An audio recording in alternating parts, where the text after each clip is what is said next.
Você poderia ser bom hoje, mas em vez disso, escolhe ser bom amanhã. Fala, Históricos. É com essa frase de Marco Aurélio que começamos o nosso podcast de hoje, onde vamos abordar o problema que muitas pessoas reclamam ter, principalmente lá na minha página do Instagram, a procrastinação. Eu estou aqui hoje, novamente, com meu parceiro Wellington Francisco. E aí, pessoal, tudo bem? Estamos de volta aí depois de um tempo procrastinando a gravação do novo episódio.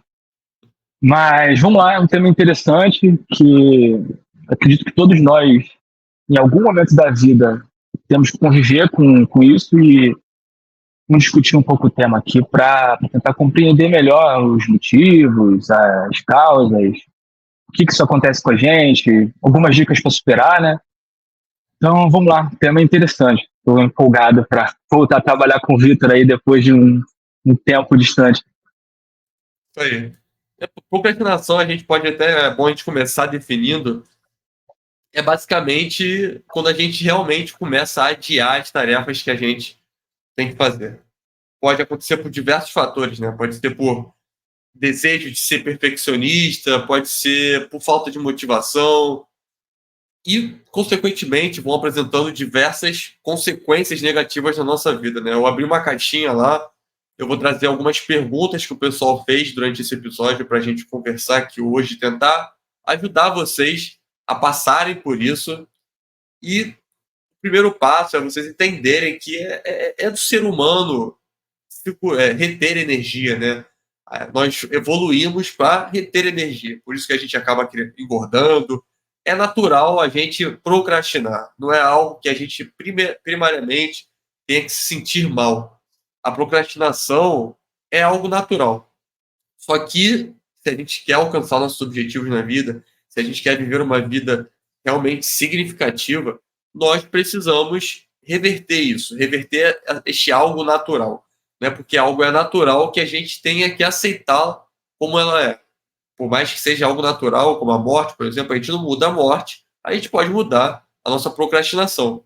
Eu queria que você, Elton, compartilhasse um pouco sobre os possíveis problemas mentais que a procrastinação pode trazer às pessoas. Bom, como o Vitor já colocou na introdução, né, de maneira bem explicativa, a procrastinação ela geralmente é associada com a postergação da realização de algumas tarefas importantes.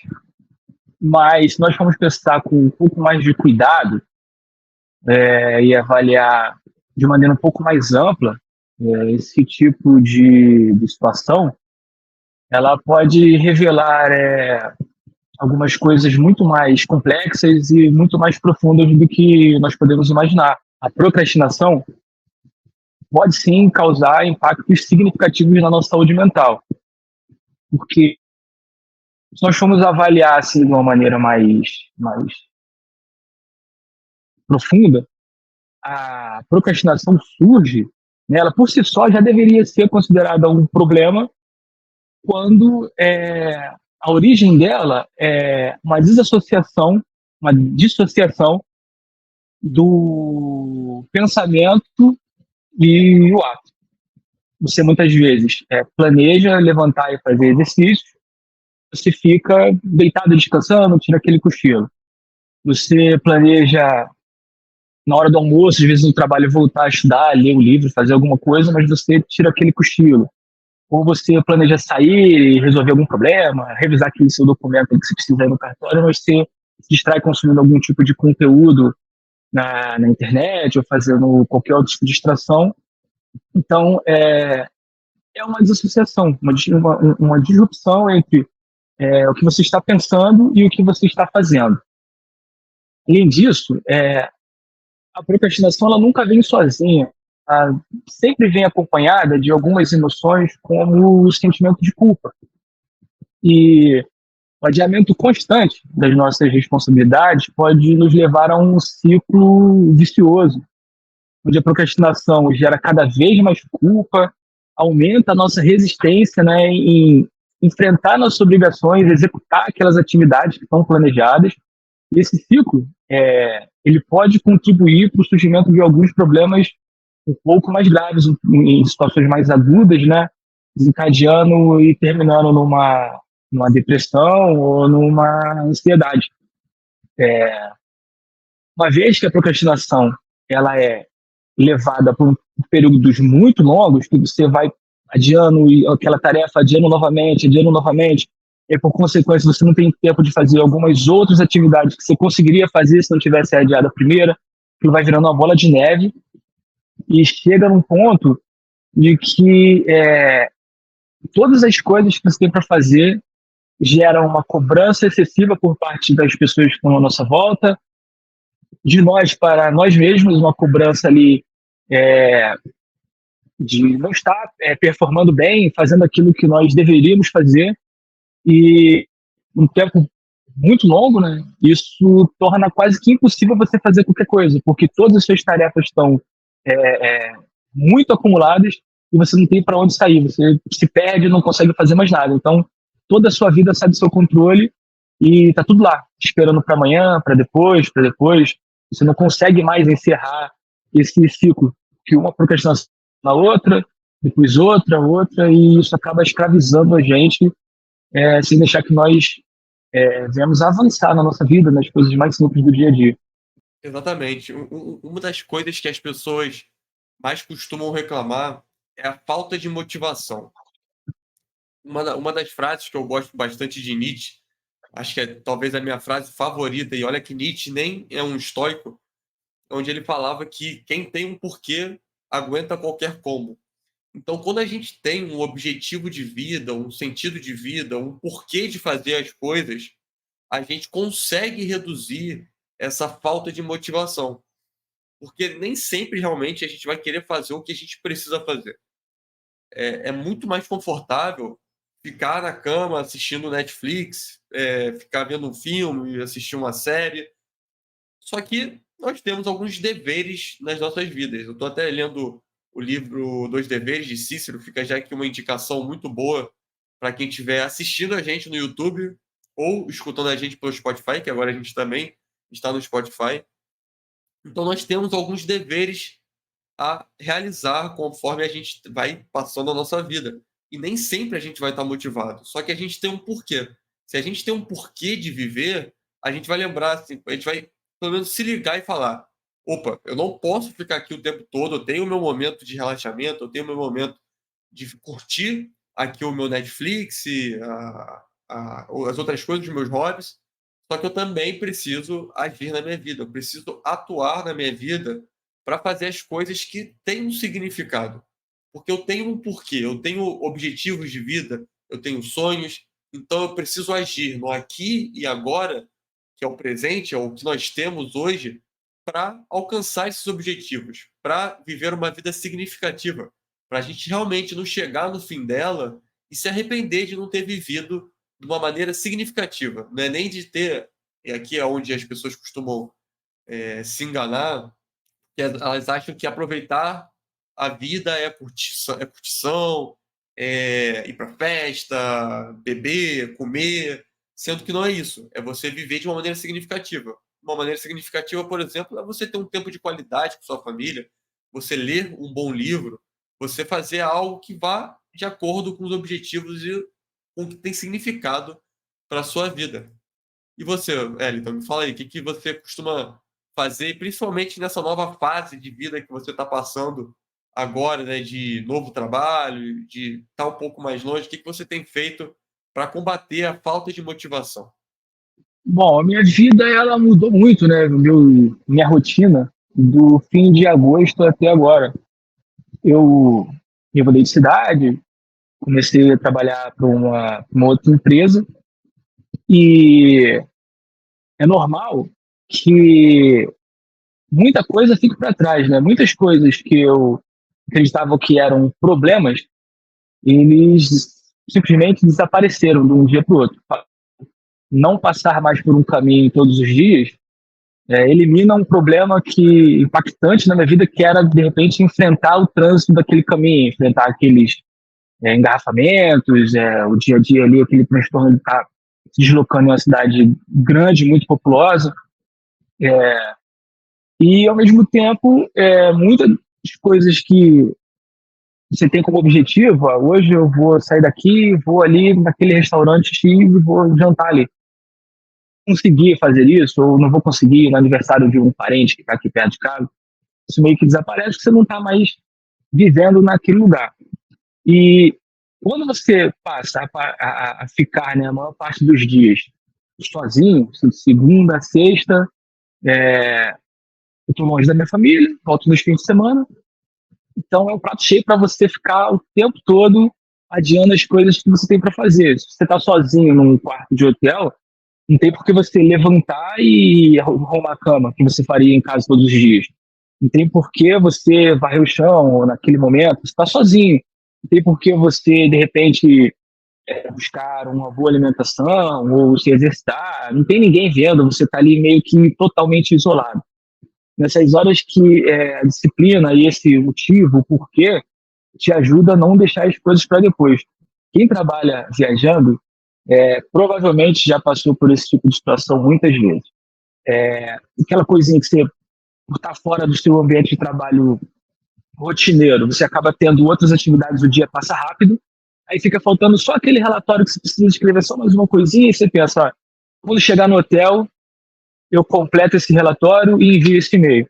Aí você chega no hotel, aí tá aquela cama forradinha ali para você, aquele travesseiro macio, aí você pensa, vou tirar o sapato, vou deitar aqui só um pouquinho, aí você deita. Aí você olha pro banheiro, tá lá aquela ducha toda bonitinha, toalha sequinha, trocada, nova, que você faz, pô, vou tomar aquele banho ali rapidinho. Aí você toma um banho, você para, aí geralmente a TV do hotel de canal, aí tá passando aquele filme pela metade que você já viu um monte de vezes, aí você para pra ver de novo só aquele finalzinho, aí você vai avançando. Quando você vê, já são 11 horas da noite, você não mandou o relatório, você não fez nada, aí você pensa, não, vou dormir, já tá tarde, amanhã eu volto lá para a empresa e faço isso no primeiro momento. Aí você vai para o lugar que você está trabalhando, que é fora da sua rotina, e o que acontece? Você atrasa de novo aquele envio. E quando você vê, avançou a semana todinha, você não fechou aquela coisa mínima que você precisava, porque você foi sendo convidado às tentações a ficar parados, né? Nós só chegamos até aqui porque a gente economizou muita energia, a gente é programado para isso, né? E o mundo contemporâneo demanda da gente atividade. A gente precisa disso para adaptar. A adaptação também é um outro motivo pelo qual nós estamos aqui hoje. Então, o que eu fiz foi basicamente para ter uma rotina mais saudável, né? Porque a procrastinação, mais do que ela atrasar os nossos objetivos, as nossas conquistas, ela nos pune todos os dias com sentimento de culpa, né? Não é só não conseguir ir na academia hoje, é aquela culpa na academia, você geralmente come uma coisa que vai te fazer mal, aí no fim do dia você tá ali com aquela abraçado pela culpa de não estar se alimentando bem, ter ido na academia, as coisas vão ficando para trás. E aí, o que eu faço para tentar manter uma rotina minimamente saudável é fazer uma lista das coisas que são realmente importantes, né, as coisas que eu preciso atender no meu trabalho, que eu não posso deixar para depois, e o que é realmente importante na minha vida, e faço elas logo no primeiro momento. Levanto cedo, resolvo minhas coisas, me alimento, vou para a empresa, às vezes, nos momentos vagos, eu consigo ir eliminando algumas coisas que eu tenho que fazer, e no fim do dia, se ficar alguma coisa para depois, acaba sendo aquelas coisas que eu elenquei como menos importantes. E aí ela já fica não marcada lá na minha lista de tarefas, né, eu uso o Google Keep, e ela já é a primeira coisa que eu faço no dia seguinte, então ela acaba não acumulando muitas coisas, né? Mas eu confesso que é difícil. Os primeiros dias que eu fiquei sozinho aqui, me organizando, eu fui abraçado pela procrastinação de um jeito que chegou um momento que eu preciso dar um jeito na minha vida. Consegui sair disso, mas não foi uma tarefa simples, não. Exigiu bastante trabalho. E geralmente, nos primeiros dias que você está tentando combater a procrastinação, você sempre falha. É igual se você começar a fazer flexões, você não vai fazer 50 flexões nunca. Se você fizer 2 ou 3 é muito. Mas se todo dia você fizer 2 ou 3, vai chegar um dia que você vai conseguir fazer 50.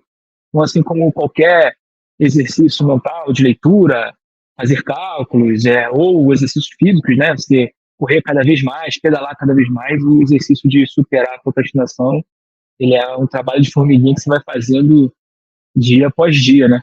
Você tocou dois pontos muito importantes. Um, eu ia trazer ele um pouco mais para o final da nossa conversa, mas já vou aproveitar esse gancho, que é sobre quebrar esses maus hábitos, né? A gente precisa começar pequeno. O primeiro passo é a gente entender que não vai ser da noite para o dia que a gente vai quebrar esses maus hábitos que nós temos, esse mau hábito de procrastinação. Eu vi um vídeo outro dia muito interessante que a mulher falava que nós não somos procrastinadores. Nós temos atos de procrastinação. Ou seja, primeiro esse ato de procrastinação não define a gente. Ele realmente ele é um estado atual nosso. E para começar a quebrar ele, o ideal é você ir aos poucos. O próprio Zenão de Sítio, né, que foi o fundador do estoicismo, falava que esses pequenos hábitos são quebrados realmente por passos pequenos. O progresso é visto por pequenos passos, mas isso em si não é algo pequeno. Então, em vez de você querer quebrar um hábito negativo de procrastinar a leitura de um livro e querer ler o livro todo em uma semana, pô, por que tu não começa uma página por dia? E aí você vai aumentando. Pô, hoje uma página tá muito fácil para mim, vou colocar 2 páginas. Pô, tá fácil. 3. É igual você falou da corrida. Começa correndo 1 quilômetro. Tá fácil 1 quilômetro? 1,5 quilômetros, 2 quilômetros, 3 quilômetros. E aí você vai melhorando as coisas, você vai realmente quebrando essa barreira inicial que todos nós temos.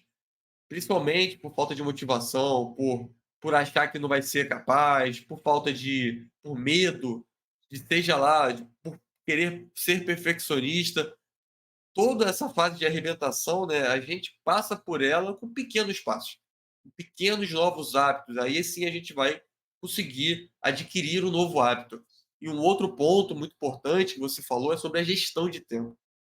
Sêneca falava que não é que a gente tenha pouco tempo, mas a gente desperdiça muito do nosso tempo. Então, até uma atividade prática que eu deixo aqui para o pessoal que está assistindo ou escutando a gente é pegar uma semana toda dele e verificar todas as coisas que a pessoa fez. Então, assim, eu quero que anote tudo. De 7 a 8 eu fiquei mexendo no celular. Então, a pessoa vai fazer um diário da semana toda dela. Depois, na semana seguinte, ela vai parar para verificar onde ela está desperdiçando o tempo dela. E aí ela vai ver que Sêneca estava certo.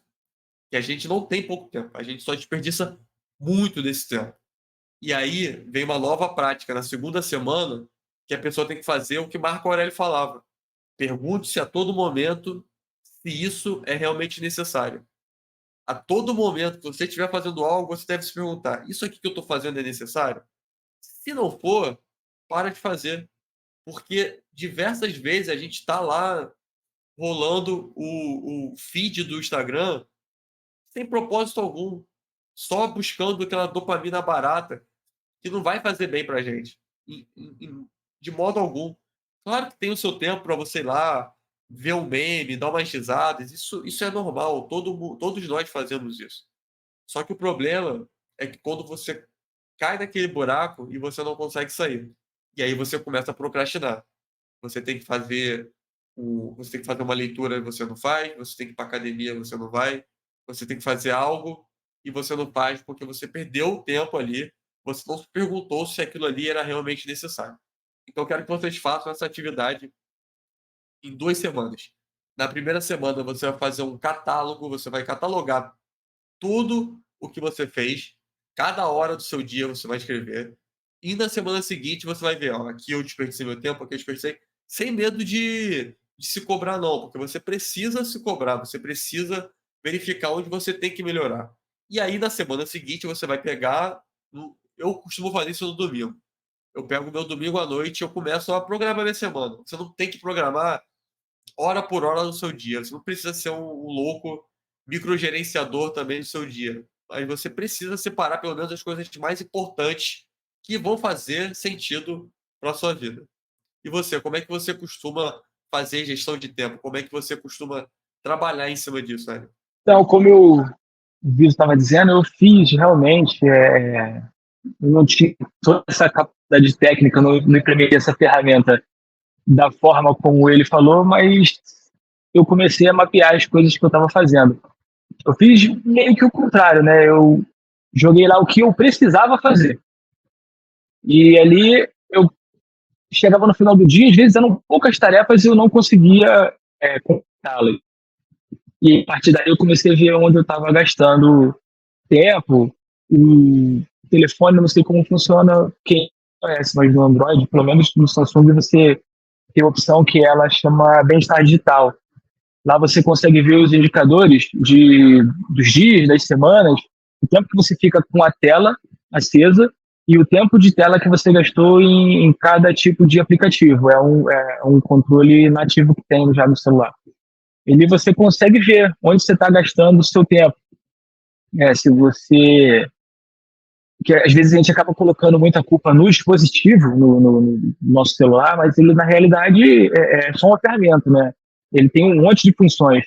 Eu comecei a ver que eu estava alterando a quantidade de uso, o Instagram aqui e o YouTube, que eram os principais, eles ficavam lá em cima, eles começaram a ser substituídos por uma plataforma do Hotmart, lá onde eu assisto alguns cursos, nas plataformas da faculdade onde eu assisto algumas aulas, no aplicativo que eu utilizo para gerenciar o tempo. Chegou o momento que o aplicativo que eu uso para controlar o meu relógio, que faz o monitoramento dos exercícios, da alimentação, da gestão de água, ele começou a figurar entre os principais utilizados. Então, aquilo ali já foi me dando ânimo para fortalecer cada vez mais essas novas atitudes, esse meu novo comportamento diante do dispositivo. Isso aí. E você falou uma coisa interessante também, que é sobre a falta de tempo. Comecei a dar uma refletida sobre isso e vi algo que eu nunca tinha pensado nisso antes, né? Pensei quando você me disse o tema. Comecei a estudar para falar alguma coisa aqui, dar aquela revisada, né, do que a gente já conhecia sobre o tema e aprender um pouco mais, né? Aproveitar cada podcast desse é uma oportunidade da gente aprender mais sobre alguns temas que nós consideramos interessantes e consideramos que vai ser importante para vocês que estão assistindo. Hoje é o momento na história da humanidade em que a grande maioria dos problemas, principalmente os burocráticos, eles são solucionados de uma maneira muito mais fácil e muito mais rápida. Nós não temos mais a necessidade, a maioria das pessoas, de sair e ficar na fila de um banco para sacar o dinheiro de uma poupança para poder entrar num outro banco e pagar um boleto, porque a sua conta era no banco A e o boleto que você pagava só podia ser pago no banco B. Hoje você consegue fazer tudo de casa. Hoje você não precisa, para pagar o aluguel, ir até o banco, sacar o dinheiro, colocar dentro do envelope, às vezes pegar um ônibus, ir até a casa do dono do imóvel que você mora e entregar aquele envelope com dinheiro lá na mão do proprietário. Você não precisa mais, por exemplo, enfrentar fila de lotérica o tempo todo, você não precisa enfrentar fila. Na faculdade, geralmente você agenda o atendimento, chega lá, já está quase na sua vez de ser atendido, comprar passagens. Você não precisa mais sair, ir até o guichê do aeroporto, comprar aquela passagem, depois voltar lá para fazer o check-in, imprimir, entregar na mão do conferente, tudo isso é mais rápido. E ainda assim, nunca houve um tempo onde as pessoas se queixam tanto por não ter tempo. E eu comecei a pensar numa coisa que assim, muitas vezes nós negligenciamos muitos pontos da nossa vida. E na grande maioria das vezes eu vejo que eu estou esvaziando o meu tempo, alienando ele totalmente à vontade de terceiros. Por exemplo, nós temos compromissos profissionais, sociais, familiares, e aí, por vezes, a gente nem quer fazer determinada coisa. Às vezes, nós temos um compromisso no dia seguinte. Por exemplo, eu tenho um exame de sangue para fazer amanhã. É uma terça-feira. Eu preciso fazer o exame de sangue na quarta-feira de manhã, ele pede um jejum de 12 horas. Aí vem aquele colega e fala, aí, vamos sair do trabalho aí, vamos numa festinha, vamos ali num bar, vamos beber, vamos comer alguma coisa. Aí o que você faz? Você não estava afim de ir lá, senão você não teria agendado o seu exame de sangue para quarta-feira. Mas na terça-noite te chamaram você não resistiu, foi lá, o que você fez? Você procrastinou o exame que você vai ter que fazer no dia seguinte para atender um desejo, uma demanda, a vontade de um terceiro. Por não Às saber vezes, falar não, né? Não aprender a dizer não para as pessoas. exatamente, porque uma coisa é você procrastinar só pelas suas atitudes, outra coisa é você procrastinar pelo desejo das outras pessoas que não estão vivendo a sua vida. Então, a gente deixa de ser o controlador majoritário da nossa agenda e entrega tudo isso à mão de outras pessoas. É óbvio que sempre que a gente trabalha para alguém. Quando a gente ama alguém. Quando a gente serve alguém. Quando a gente é servido por alguém. Uma coisa é você não conseguir fazer o exame porque o laboratório não tem agenda. Então, não é uma procrastinação. Você vai fazer num outro dia porque você não tem o recurso disponível. Mas outra coisa totalmente diferente é você deixar alienar o seu tempo por uma outra pessoa. Então, como sair disso? Nós precisamos fazer uma análise, uma autoanálise dos nossos dia a dia, das coisas, das nossas tarefas, do que está preenchendo o nosso tempo, como você falou anteriormente, e ver o quanto daquilo ali você está fazendo para outras pessoas. Não, amanhã eu quero descansar, mas aí alguém chamou você para ir sei lá, fazer um determinado serviço na casa da pessoa. Você não vai dizer não para seus amigos o tempo todo, mas é importante você pesar, você ver a quantidade de tempo que você está dedicando para as tarefas de outras pessoas, ver o que esse tempo que você dedica a outras pessoas impacta nos seus objetivos e estabelecer uma distância saudável, onde as suas atitudes vão ir de encontro ao seu bem-estar e suas realizações, os seus objetivos. Porque, no fim, se você não estivesse procrastinando para aquela pessoa, você procrastinaria por um motivo próprio, e aí o que você faz é terceirizar a culpa, e aí você nunca melhora. Quando você não está ali perdendo tempo na rede social, você está passeando com alguém, aí você inventa a desculpa, mas um amigo me chamou, mas precisei fazer tal coisa, mas eu fui ali na casa do fulano. Então, além de procrastinar, você está fazendo isso, entregando o seu tempo para terceiros. Esse é um ótimo ponto. As pessoas realmente desaprenderam a falar não. Elas não sabem mais se priorizar. É o que você comentou. A gente não vai falar não o tempo todo com nossos amigos. A gente vive em sociedade, a gente tem a compreensão do estoicismo de que a gente precisa buscar o bem comum, então a gente vai ter que fazer alguns sacrifícios pelas outras pessoas, porque é o certo a se fazer. Só que a gente não pode esquecer que a gente também precisa pensar em nós mesmos, nas, nas nossas necessidades, nas nossas prioridades. Então, assim, a gente tem que saber, a gente tem que relembrar como dizer não e reaprender a priorizar as coisas que são realmente significativas para a nossa vida e importantes. E você comentou outro ponto, que é sobre mexer em celular. Cara, todo mundo, se for pegar aqui o celular, vai ver que a gente gasta muito tempo nele. O meu, ele realmente, ele costuma dar um relatório semanal. E aí ele fala, ó, essa semana você usou tantos minutos a mais. Essa semana você usou tantos minutos a menos. Só que como você bem colocou, o celular em si, ele não é algo ruim. A gente aprende bastante isso no estoicismo. As coisas externas a nós não são boas nem ruins, elas são indiferentes. Tudo vai depender de como a gente vai usar essas coisas. Então, assim, é o que você falou. Antes, o YouTube e o Instagram eram meus aplicativos no topo de uso. Agora é o Hotmart e o da faculdade. Pô, você está passando tempo no celular, mas você está passando tempo de uma maneira significativa.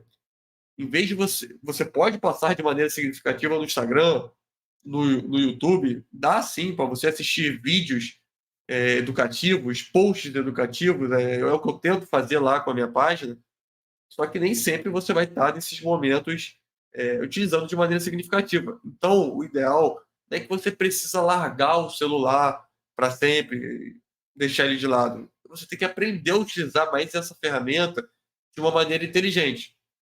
E quando você precisar focar e fazer algo que requer uma atenção maior, existem diversos aplicativos que você pode baixar. Alguns celulares já vêm embutido de bloqueio de aplicativo. Então, em vez de agora eu tenho que parar, eu vou parar para ler. Claro, você vai parar para ler, você não vai ficar mexendo no celular. não é produtivo. Pega, então, bloqueia o seu celular ou desliga ele e pratica o que você tiver que praticar. Ah, eu tenho que estudar agora. Você também não vai estudar com o seu celular.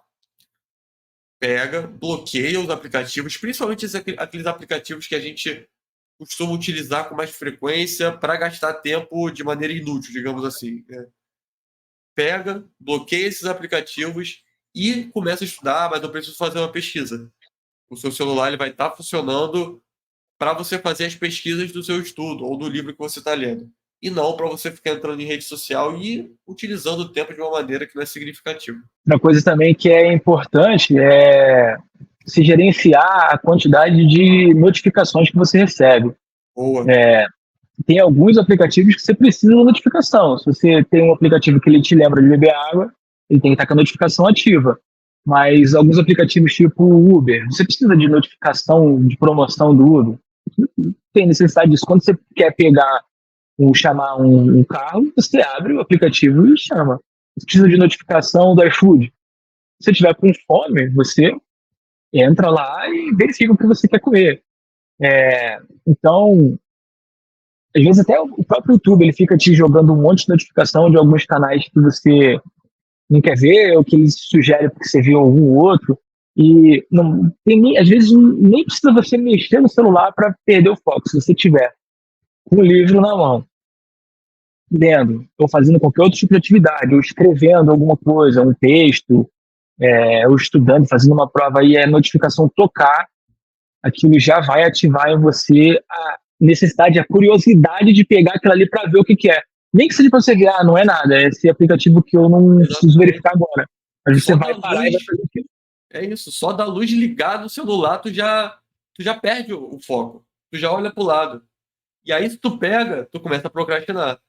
Tu pega o celular e já começa a ver o celular e tu já estava fazendo alguma coisa, tava...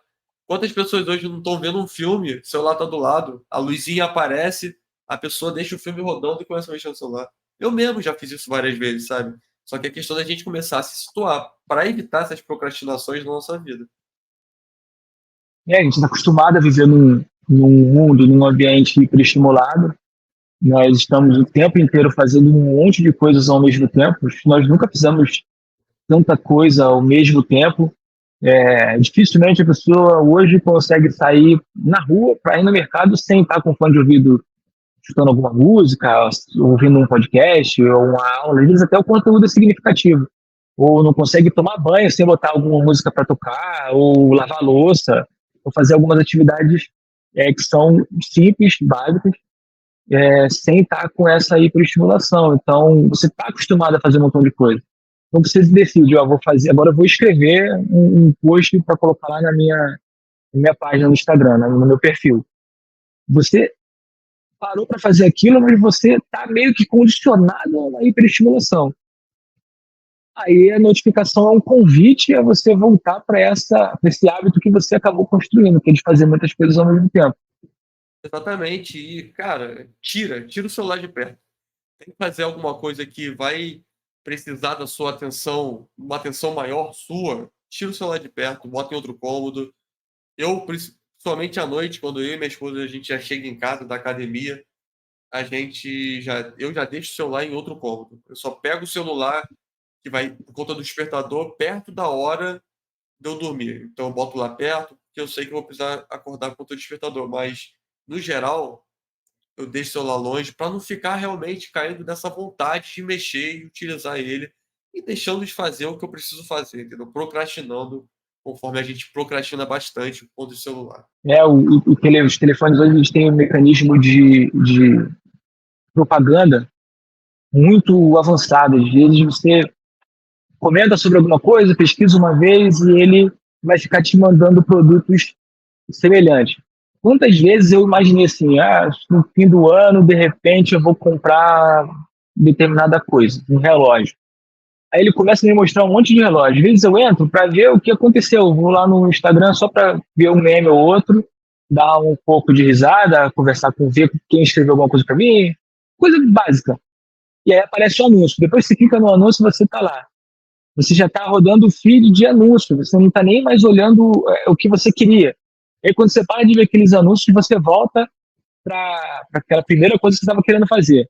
Aí O você algoritmo já te continua pegou rodando ali. aqui, O já algoritmo era. já te pegou, Você né? já saiu do seu normal, você já entrou naquele modo automático e as coisas vão ficando para depois. Você não consegue mais sair daquilo ali. Porque é confortável, é estimulante, é interessante. Exato, exato. É a dopamina barata que a gente vai pegando pra gente. Então é isso, galera. A gente espera que vocês tenham aprendido um pouco aqui, refletido com a gente sobre diversos problemas que a gente enfrenta com procrastinação. Tanto eu quanto o Wellington, nós enfrentamos também esses problemas. Só que a gente tem algumas técnicas, como a gente passou aqui, algumas práticas que a gente coloca no nosso dia a dia para vencer a procrastinação, algumas reflexões dos filósofos estoicos para vencer a procrastinação. Então, eu espero que depois desse episódio você consiga colocar em prática, que você comece a superar essas procrastinações e procura a gente lá nas redes sociais para falar como tem sido. Deixe seu comentário aqui embaixo. Fala aí, Elton, também. Deixa as suas considerações finais. E deixar bem claro que é um processo de construção. Você não vai assistir esse vídeo aqui e vai sair não adiando mais nenhum compromisso. Qualquer pessoa que disser que é fácil para vocês, você já desconfie logo. É algo que nós precisamos construir ao longo do tempo. Mas é um processo que a gente vai aprendendo um pouquinho a cada dia. Eu aprendi umas ferramentas novas aí com o Vitor, eu vou tentar usar algumas também. Agradeço a audiência aí, a paciência de vocês chegar agora até o final e quem chegou aqui não procrastina. Se foi significativo para você, compartilha aí com quem você gosta, com quem você acha que o conteúdo vai ajudar, vai fazer bem. Deixa o seu like aí, continua assistindo o conteúdo da gente que vai ser a melhor coisa que você vai fazer se não procrastinar essas dicas agora no final. Não foi bom para Exatamente. Se você, você vai não ser bom pra procrastinar, gente. vai ser bom. Isso aí, pessoal. Valeu, galera. Um abraço. Até a próxima.